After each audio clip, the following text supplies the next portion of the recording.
when Bill Gates was sitting down at that negotiation table with IBM, IBM said, okay, so, it sounds like, you guys have an operating system will do the job. So, okay, we'll do it. And Bill Gates said, well, okay, I have two conditions though. The first condition is you need to allow the customer relationship to remain with us. Hello, fabulous person. Beate Gillette here, the Growth Architect. Welcome back to the Business Growth Architect Show, where we bring you cutting-edge business strategies from some of the world's most successful entrepreneurs, business transformation experts, and visionaries who want to help you to scale your impact. Look for one tangible strategy that you can take back and implement right away. And now back to our guest. Hello and welcome back. This is your host, Beate Gillette, and this is another episode for the Business Growth Architect Show. And I have a guest today who is aiming to make things simple for you. So I want to welcome to the show, Mark Joyner. Mark, welcome and tell us everything we need to know about you. Everything. Okay. Well, so I'll start with the broad strokes about business related stuff. So before I was in business, I was in the U.S. military. I served in the U.S. Army intelligence community. I was in the military for about 8 years. While I was in the military, I was doing internet business in the early 1990s. So where most people got to know me was, I was doing a lot of pioneering work in digital marketing back in that day. We didn't call it digital marketing then. We didn't really know what to call it. But I started the first ebook publishing company. I started the first ad tracking company, which is where we invented the ad tracking pixel, which is something that I'm sure everybody is using every day. Well, even if you don't know, you are using it every day. And we were the first company to do, what people now call online marketing funnels. Funnels existed before us, but we were the first ones to do it digitally way back when. Going to fast forward a bit. Now I'm running a company called Simpleology, and Simpleology is solving a problem that I knew was going to come about way back in the early days of the internet. There is this gap between how much information we can process in conscious working memory and how much information there is available to us. And the amount of information available to us is increasing, but not only increasing, it's increasing exponentially. In 2004, I believe, Eric Schmidt he was a former CEO of Google, observed that the amount of data that we were entering into the stream was about 5 exabytes of data per day. What makes that interesting is that if you take all of the data amassed from the dawn of human history to the end of 2003, that was about 5 exabytes. By 2004, we were putting 5 exabytes of data into the stream every single day. And the rate at which we're doing that is only increasing. So I knew way back when that this was going to be an exceedingly important challenge to solve for everybody. So that was how Simpleology came about. It gives people a way to navigate to what I call the complexity gap, the gap between how much information is available and how much information you can do in conscious working memory. I'm also an author. I've got over a dozen books in print. A few of them were bestsellers. They're in print in 25 languages, some used in schools. Anyway, there's a shotgun blast of who Mark Joyner is for you to get started.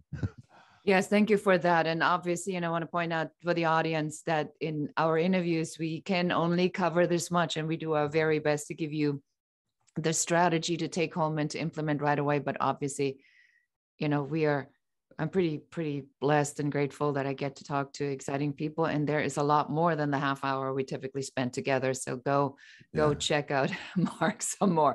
So Mark, you mentioned the information overload, and I'm paraphrasing this, very simply right now. And so take me through sort of the process of how did you even come up with that? Because I think for most people, this is like something that it's like with addiction, right? So it's just a little bit more every day, and you don't even recognize it's happening. What made you even pay attention to, wait a minute, something's going on here? Yeah. Well, it was a number of things, right? One was when I had a famous farewell from the digital marketing world for a while around 2002. I just got tired of being a digital marketing guru and said, okay, I'm leaving this whole thing. And a lot of people were emailing me, asking me for advice about what they should do about their fledgling businesses. And what I observed was that none of them really needed marketing advice. They had perfectly good ideas. The problem was that their productivity was just completely dysfunctional.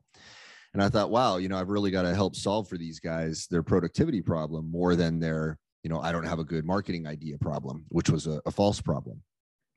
That combined with just my preference to always go back to first principles and observational thinking. I'm always looking at what's actually going on around, what I can know that's going on. And, and then there's all sorts of, faux signals out there, put up by propagandists and whatnot to distract us from what's really happening. But if you attempt to observe, the trends of things using the best data possible, observe what you can see with your own eyes, things will reveal themselves to you that are not visible to most people because most everybody else is watching, what Plato called the shadows on the cave and the allegory of the cave. So that, helped me understand that this was a real and present and palpable and increasingly serious problem. I like that a lot, because I think that from what I see is that a lot of times business owners don't know what the issue is. Yes. So they, number one, the question is what you want is already complicated for most. They don't even know where they want to go. That's right. And then the second question is, well, if you were to know where you wanted to go, now what is prohibiting you from getting there? And that's usually the second sort of big pause in the conversation with them. So now let's talk about strategy. So obviously from your background in the military and the way you show up in the world, strategy is a big part of your life. So what is strategy for you, Mark? Such a powerful question. It's a very oft misused word, I would say. And for me, it's like this. Von Clausewitz is famous for having said that no battle plan survives first contact with the enemy. Mike Tyson said it a little bit more eloquently when he said, everybody got a plan until you get punched in the face, right? And they're both more or less saying the same thing. We can make a hypothesis about what's going to happen, but if our enemy is smart, our enemy is going to move. Now, I use enemy as a metaphor. You can, speak of the enemy as the customer. You can speak of the enemy as the marketplace. It's a metaphorical way of viewing the world. And I think military metaphors are exceedingly useful in business on many, many levels.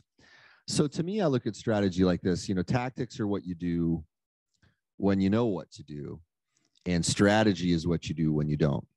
So most of the time, we don't know what to do. A tactic might work for a time, but the landscape is going to change. The battlefield is going to evolve. Therefore, we have to have something to inform us in the sea of infant decisions, what kind of decision is going to be more likely to bring about a positive result for us. If you have an intelligently designed strategy, that strategy will inform those decisions that you make in the heat of battle. Now, that's the simplest way I can talk about it. Feel free to dig in more, but I think that's the most foundational and succinct way that we can begin to have a meaningful conversation about strategy. Yes, absolutely. So maybe let's start and talk about what's a tactic compared to that, right?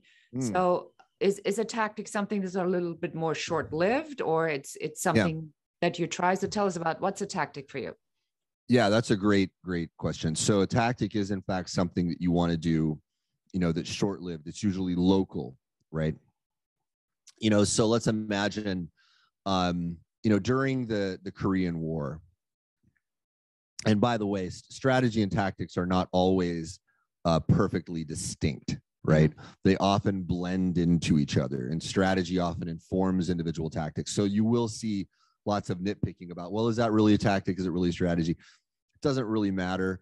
It's just, it's more of a sensibility about the way you think about it, right?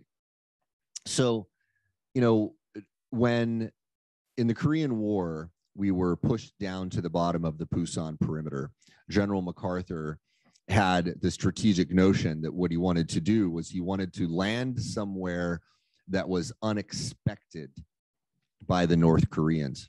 And there was a little window in Incheon. There was a harbor there where you only had about a 1 hour window during which you could land. Now, there were many, many places where MacArthur could have employed this particular strategy. There are many different ways he could have gone about it. One could say that it was a strategic approach to attacking the battle, to find a landing location that was unexpected somewhere, and then tactically, what it broke down to was the very specific location. Now, if I say that, I'm sure there are going to be people watching who are, military strategists who are going to quibble with some of that, and it's fine. They're perfectly useful and reasonable quibbles to have. I mean, even saying it, I could say, yeah, it's not 100% perfect of an answer, but you get the idea, right? Yeah, I think that, what we're trying to achieve is that we want to give entrepreneurs, founders, business owners some pointers on how to get out of this insanity that is running a business, or the constant running after things, and to really get in front of it. So personally, to me, is it a tactic or a strategy? Whatever they can call it, they can call it. However, because this is a strategic podcast, I do want to make the differentiation, because I believe that an overall strategy is absolutely critical for business owners to have. And then the tactics and how to figure out which tactic is going to be part of the strategy that actually achieves the results to make that strategy happen is an important distinction for me personally.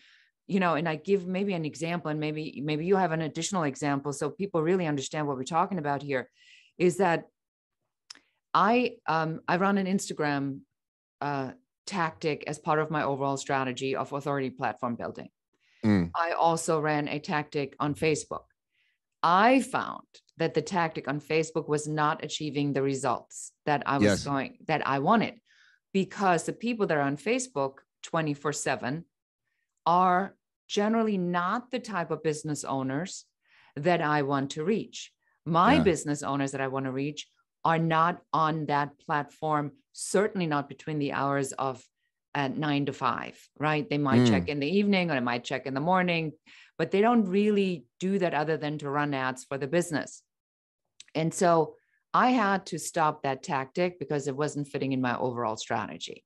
So I wonder, do you have an example, maybe something along the lines that you can share, so we drive that point home, difference between a tactic and a strategy?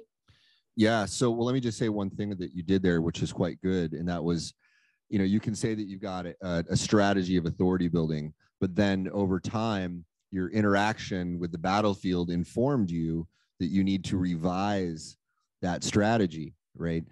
So, okay, it's not just, authority building with everyone, it's authority building with this group of people. This is quite an important difference in business, I would say, right? So I'll give you, one of my favorite strategies, probably my favorite growth strategy. I wrote a book about, it's called Integration Marketing. And this is this notion of,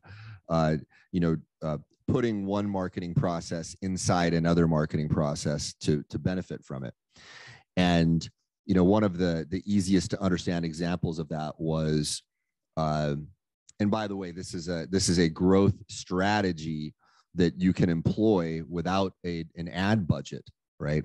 It allows you to create steady, consistent income in your business of quality, highly targeted customers coming in without having to spend money on advertising, without the volatility that causes. So, if one were to look at that as a strategy, one particular tactical approach that Microsoft used, using that strategy of growth, and this was their first big move. And in fact, without this, Microsoft would have never been Microsoft. They had a negotiation with IBM. IBM was entering the personal computing business. They didn't have an operating system. They went to Bill Gates, who claimed that he had one. There's a bunch of side information about that a lot of people elevate as the most important part, that like, oh, he didn't even have the operating system. He had to pay somebody $50,000. They say that's the important part of the story. That's important. It's interesting, but it pales in comparison to the real story here, right? The real story is when Bill Gates was sitting down at that negotiation table with IBM, IBM said, okay, so, it sounds like, you guys have an operating system will do the job. So, okay, we'll do it. And Bill Gates said, well, okay, I have two conditions though. The first condition is you need to allow the customer relationship to remain with us. Now, IBM at the time, they said famously, well, sure, that's fine. Everybody knows all the money is in the hardware, right? Which we can laugh at now. And, it was just, typical big company hubris. They're not seeing things. They're resting on their laurels. They're getting complacent, right? This happens to everybody, right? And I'll come back to why these two negotiation points were so important. So number two was, hey, and you also need to reserve the right for us to be able to do this with other outfits.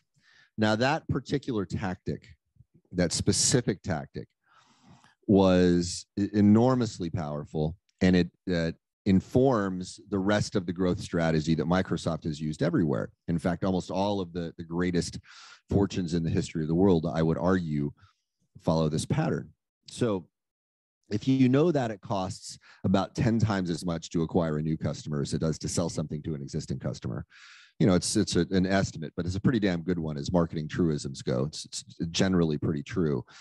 Then you have to really admire the fact that Bill Gates negotiated his way into a steady stream of perfectly qualified customers without him having to spend a single dime on advertising. IBM just handed this customer stream to him on a silver platter, and all of the upgrades that they needed to pay for the operating system, that was all gravy, right?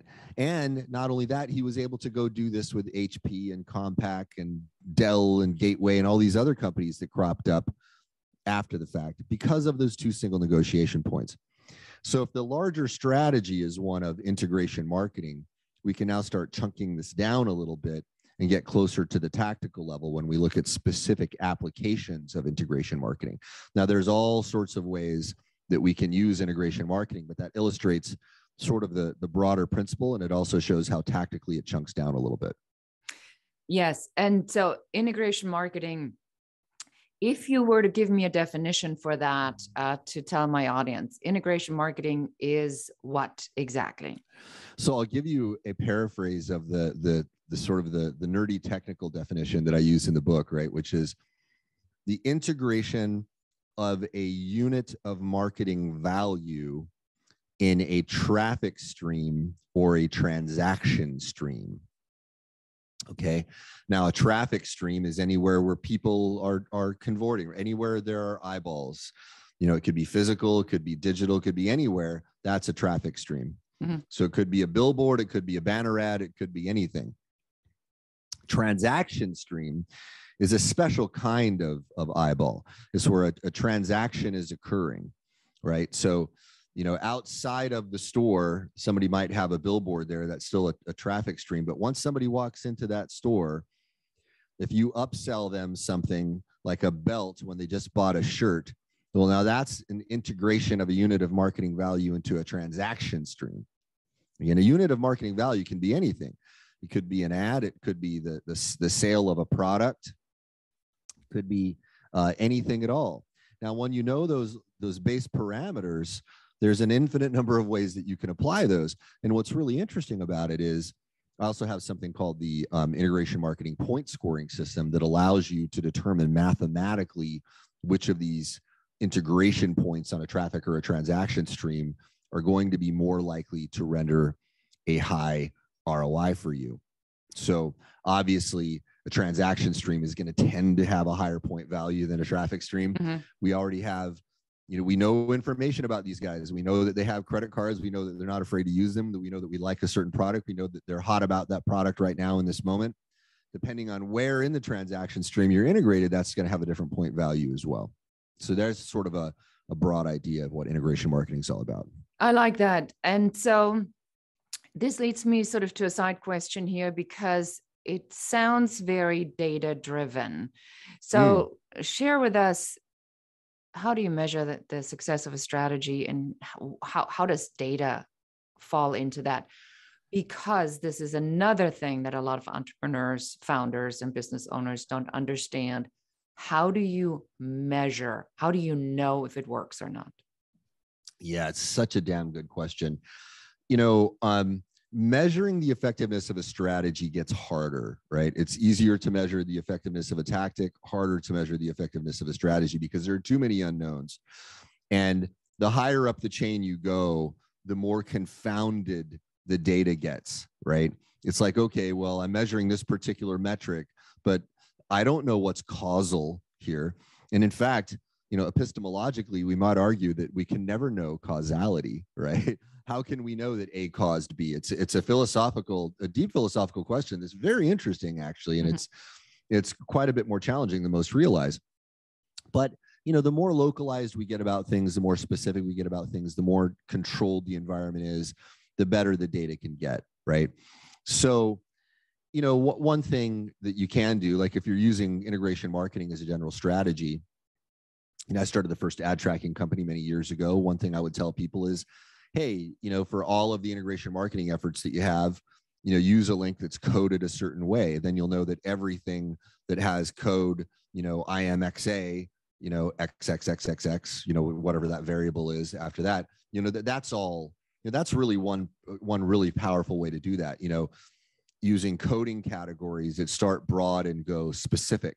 That will allow you to at least a measure of the stuff that you have control over, what's working and what's not.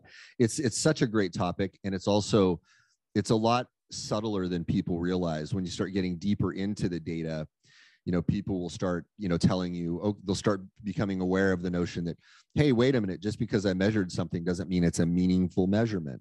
So how much data do you have to get to know that you know which one's the winner? Well, if you're doing a simple A/B split test, a lot of people will tell you something called the law of 25 or the law of 40. And they'll say, well, if you just get 40 responses, you pick the one that did better. Statistically, that's going to be right.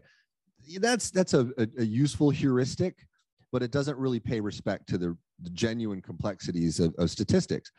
Then someone might say, well, you need to look at the confidence interval. And that's true. Now we're getting somewhere a little bit better. But then when you really dig into it, you realize that statistics, as they use them for polling, that's describing something very different than looking at two live examples in real time. So if you really want to get more accurate data, you'll use something that almost nobody in business uses. I think I was involved in the only company that ever put something like this out there. There's another algorithm, a statistical algorithm called the statistical probability ratio test, which is more appropriate for when you're measuring two live activities in real time to find out which is more effective. So that's a very subtle, nuanced answer I'm giving folks. And I want to tell them not to despair, just collect the best data you can and make the best guess you can with the data that you've got. But be aware that in business, we generally don't have very good data. So we have to combine this, with a little bit of intuition as well. And that was a great segment into my next question, because now I want to get a little more personal. So if I say mindset, impact, spirituality, energy, where are you with all of that? Is it just data strategy, or is there a lot more about being successful for you?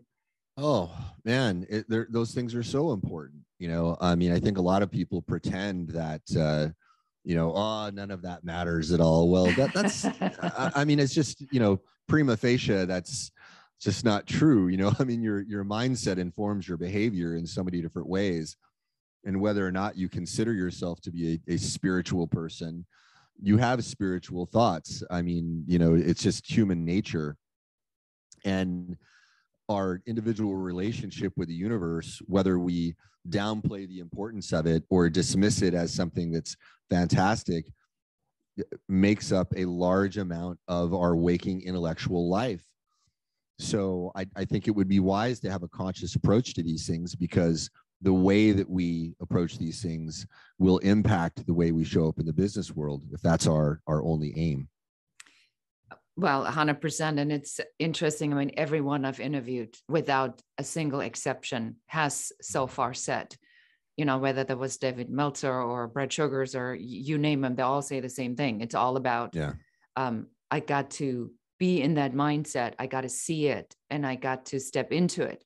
And so in your life, because Mm.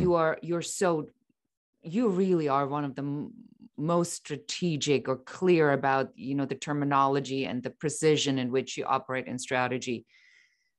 So how do you combine that, or what would you say to somebody who is so in their data and numbers and funnels and conversions and click-through rates, and how do we get them to understand this concept of mindfulness, spirituality?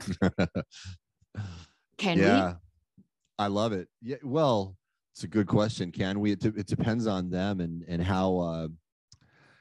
Depends on how hardened they are. I'll give you an example that's going to be extremely divisive for a lot of people, and I know, I love actually kind of bringing up things that are divisive, because I believe that we have a problem in this world, and that we have this challenge right now where it's difficult for us to disagree with each other and remain civil. And that's a very, very serious, fundamental human problem. So are you telling me that, one of my relatives has a different feeling about Donald Trump or the COVID vaccination than I do, and we're not supposed to remain friendly anymore because we have different feelings about this? This is a very dangerous time to be in society, where we cannot be friends with each other because we have different feelings about things. So I'm saying this is a pre entry into this, because I'm going to give an example that's very interesting, regardless where somebody sits on politics. In 2016, universally, Donald Trump was given about a 3% chance of winning across many, many different data sets. Now, whether people are for Trump or against Trump or whatever, it doesn't matter. I don't care. I have many friends who dislike the fact that I try to remain neutral on these issues. But they're different. They have varying opinions about these things, and I do my level best to be friends with them regardless. I don't really care what they think about it. What's unequivocal is that it's statistically highly improbable for a number of independent data sources to come up with the same wrong answer. Okay. Now, if you're talking about one sampling of data that says, hey, there's only a 3% chance that Trump is going to win. Well, if he wins, it's like, okay, well, it was possible, right? But when you have a whole bunch of independent data sets out there that are gathering that data independently, and they all come up with that same wrong conclusion, something's wrong. Okay. Now, why am I bringing this up?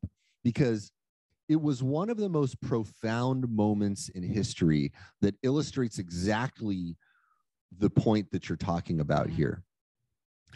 If we believe that our data is so reliable that we discount mindfulness and all these other ways of looking at things as, being a foundational way of showing up, well, then we're likely to be rather misled in surprising ways by data, right?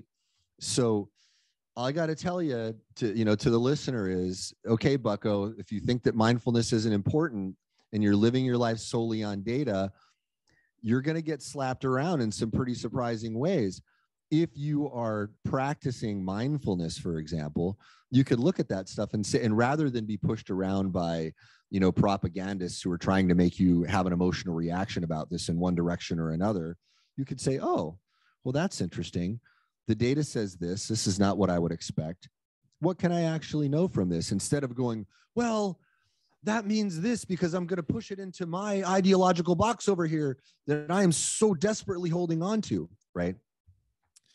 So I would say, if you're not practicing mindfulness, especially in this world right now where people are trying to push you, they're trying to push your emotional buttons to get you to come to conclusions that may or may not be in your best interest. It'd be very useful for you to practice some mindfulness, to be aware of how much control you can have over your own thoughts and your own emotions. Very powerful. Yes. As a former photo editor and having been around journalism many, many years ago, I can say honestly that what I see right now is unrecognizable to the standards and what we used to do. There was something that was called fact checking. We were not allowed to nothing was published unless it was fact checked. If there was a question, we had to disclose that in the article. So I find, and this is, you're really speaking to a thing that's personally extremely painful to me, because I know so many journalists and so many of my former colleagues, and you see what's happening to this. You see who is buying media companies. And the people who are buying media companies are buying a platform for that which they want to push, based now under the umbrella of an established media company, because the media companies can't freaking figure out how to make money, because truth isn't necessarily what sells right now. It is the confirmation of what I already believe in, and the rage that others are not. That's what's selling. And that is, in my eyes, as you said so very poignantly, the very dangerous moment in our lives, in freedom of speech, and in how our ability to even get to the information that allows us to measure what is the truth here, right? It takes a lot more now to figure out what the truth is. So your point is taken 100%. And, I think Trump is a great example for that, because like him or don't like him, he's a master marketer, always was. Oh yeah. Always no will doubt. be. So you can learn a lot from that. And as far as manipulation and what it takes to really turn something in your favor, even though the odds are so against you, it'll be a case study for decades to come on and people who ignore that because they have negative feelings about him, you're really missing an example that is so useful in understanding how these things work. When I remember when I first saw Trump at his first debate appearance, I said this guy's going to win. I knew it instantly. And I was going to start writing about that, but I got distracted, and other people started, covering it very, very well. But it's studying what he did is a lens through which one can look at persuasion and marketing and public relations that is very informative. Yeah, no, 100%. Well, I mean, I wished we weren't already at the end of this, because this has been such a phenomenal conversation. So, Mark, for anyone who wants to know more about you and how you look at strategy, and perhaps you can spend an extra minute or so talk about Simpleology, so everybody knows what that is and what you do, and how can we find you? Well, Simpleology is our software platform. I would like to point to something else, actually, that's a little bit more time sensitive. So I wrote a book called Your Roadmap to Money in the 2020s. I wrote it before the COVID pandemic, and it actually accurately described a lot of what's happening now. And there are a lot of other technological predictions that I make in there. And I just want to let people know I'm not some kind of a psychic. I don't make predictions like that. What I do is I look at trends and I say, these are the likely pathways that we're likely to go. I could be totally wrong, but here's the landscape as it is right now. And if you don't understand the technological trends that I'm going to explain in this book, you're going to have a very hard time understanding what's going on in the world right now, and a hard time predicting what's going to be occurring in the future.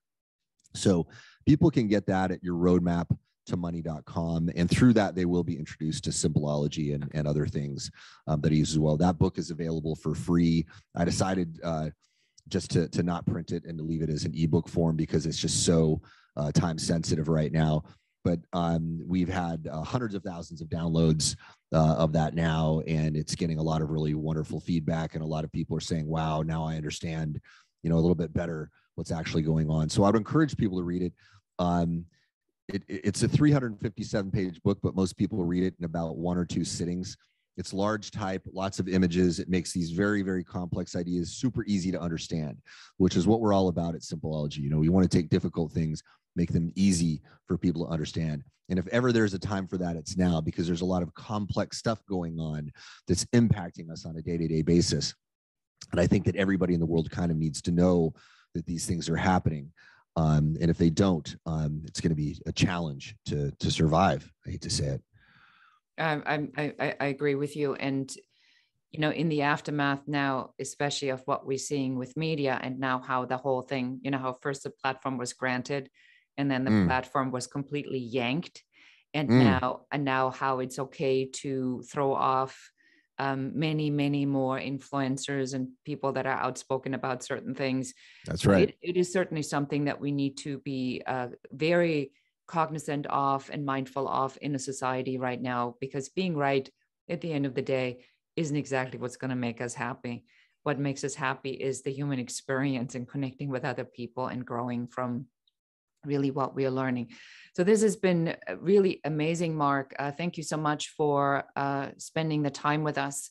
And this podcast with Mark is about tactics and strategies and he will give us a favorite strategy that he took and learned from no other than Bill Gates, who bought my business. So I like any example with Bill Gates and what he did with IBM. And you will learn how to repeat a particular formula, integrated marketing again and again. There are 2 negotiation points that Mark is going to share with us. And we will also, of course, talk about mindset. And even that when you have an excellent strategy, you still need to follow some of the advice Mark is going to give you in this interview. So for the full interview, please listen to the podcast or watch it on YouTube. All right. And that is it for us today. Thank you so much for watching another episode of the Business Growth Architect Show. I'm your host, Beate Gillette. And that's it for us today. Thank you for listening and watching the Business Growth Architect Show.